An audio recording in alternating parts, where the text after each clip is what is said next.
Back to news. తెలంగాణలో తాము ఏ పార్టీతోనూ పొత్తు పెట్టుకోబోమని బీజేపీ ఎంపీ కె లక్ష్మణ్ అన్నారు. హామీలు నెరవేర్చలేని రేవంత్ రెడ్డి ప్రభుత్వం డైవర్షన్ పాలిటిక్స్ చేస్తుందని విమర్శలు ఎక్కుపెట్టారు.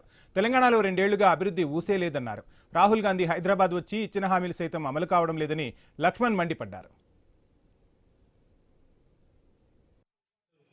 ఆడుతున్నటువంటి నాటకమే ప్రజల దృష్టి మళ్లించడానికి.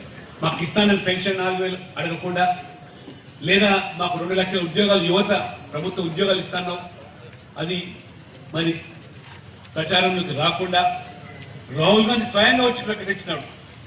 మా అశోక్ నగర్ చిక్కడిపల్లిలో నిరుద్యోగ యువత మా ప్రభుత్వం వస్తే 2 లక్షల ఉద్యోగాలు ఒక సంవత్సరంలో ప్రభుత్వ ఉద్యోగాలు కల్పిస్తాము. రాహుల్ గాంధీ పట్టాలేడు, రేవంత్ రెడ్డి గారు కూటమి మాట రోజుకొక నాటకే ఫక్కీలో ఈ యొక్క మరి ఈ విచారణలు ఈ సీట్లు మరి ఒరిగేదేం లేదు, ప్రజలకు దీనివల్ల వచ్చేదేం లేదు. నిజంగా వాళ్ళకి చిత్తశుద్ధి ఉంటైతే ఈ పాటికి దానికి ఎవరైతే సూత్రాలు వాళ్ళని చర్యలు తీసుకోవాలి. ఇద్దరు